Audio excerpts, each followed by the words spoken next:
Guys, welcome back to our weekly forex forecast. In this video, I'm going to talk with you about what is the best pair to trade this week and what is the most important data that you have to keep an eye for in this week. Before we go to chart as usual, I'm Alex, your technical analyst from FundYourFX, and let's go straight to the chart. Okay, this week data on Tuesday we have RBA interest rate decision, and from US side we have the core CPI month on month. From US also we have CPI year on year and CPI month on month. On the Wednesday we have German CPI month on month, and on Thursday we have from UK side, or we have from Britain, we have GDP month on month, GDP quarter on quarter, and GDP year on year. From US side, we have the initial jobless claim, this is very important, and then the PPI month on month.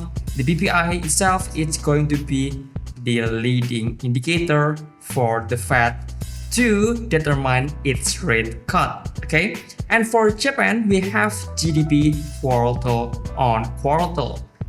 On Friday, we have from US side, which is core retail sales on month, and retail sales month on month.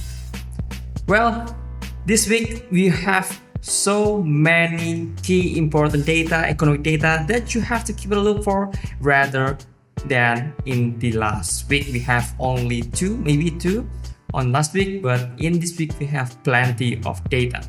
Okay, well, before we go to chart, I want to share with you the Fed interest rate decision, because our last non-farm payroll in the last week, the data is quite weird. Why?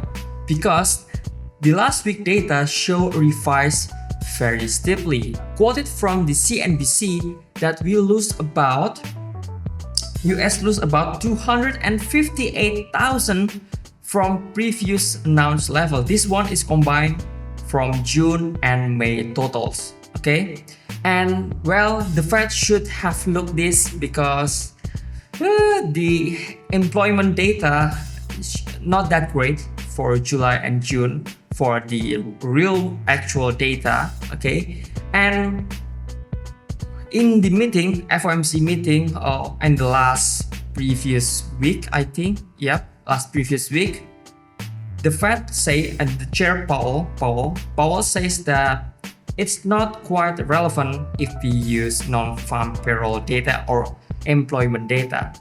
The most critical data right now is the unemployment rate, and right now the unemployment rate stay at the steady rate.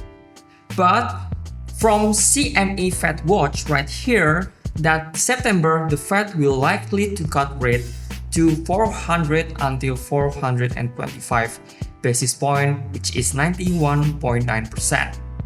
This is quite high. The probability that the Fed will cut rate is quite high, but I don't think Powell will cut rate. Why? Because now Powell look for the unemployment rate rather than employment rate. That's quite weird, but well, that's what Powell want to see. Okay, well, enough for small talk in the beginning. Let's go straight to the chart and look for what is the best trade for us in this week. Okay, let's start with the DXY. Okay, our dollar index. Let's see what will happen with dollar. Okay, let's come to the daily chart on the DXY, or the dollar index. I have plotted some of the key resistance and key support. Okay, the first one, the price still on the bullish transition right here. The price already made the change of character, and right now the price seems like it touch or it make a pullback on the fair value gap zone, which is right here. So the support right here hasn't been break yet, so we have another bullish potential that the price will likely to hit the pattern target, which is at around $102.094. Okay, that is our plan for DXY. So DXY will continue its bullish potential movement. Okay, so let's next to the, let me check, BTC USDT or Bitcoin.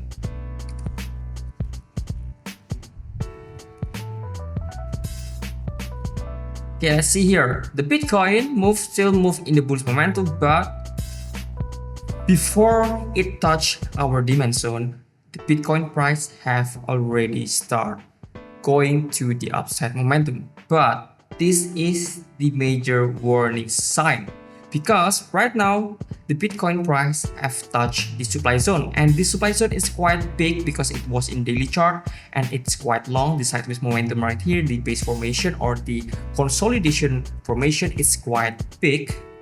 And then we are seeing right now today, okay, the price makes, well, it's look like a rejection or slowing down in the zone.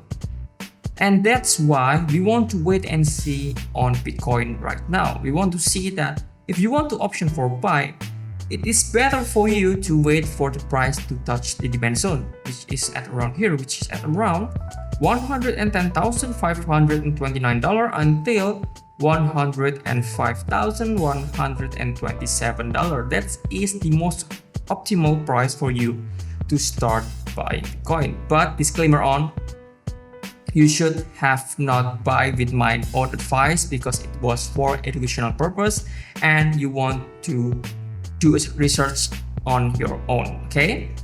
And well, that's my plan for Bitcoin. Well, if the Bitcoin on the daily chart not breaking the support zone, well, we have a potential that Bitcoin will continue climbing and making the new all-time high, okay? And the next one, this is the last one, I will choose the GBPUSD or pound dollar as our forex forecast.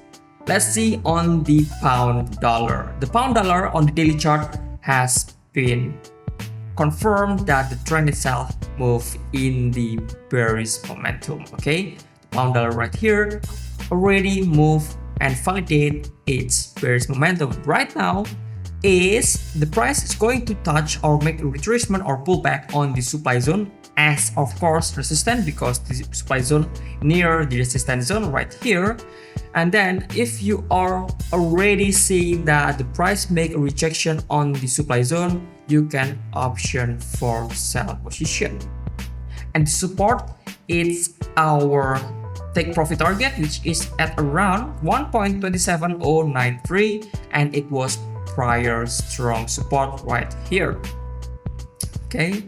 And well, I think that's pretty much it for our weekly forex forecast, weekly market outlook. If you want to see what is the deal that we have on FundYourFX, go check our Instagram. So if we have some promotion, some discount, or maybe some giveaway, we will post them in our Instagram. So guys, don't forget to subscribe, like, and comment in this video. Don't forget to follow our Instagram and TikTok so you can get notified if I made this kind of video. Guys, thank you so much for watching and I'll see you again in the next week. Bye bye.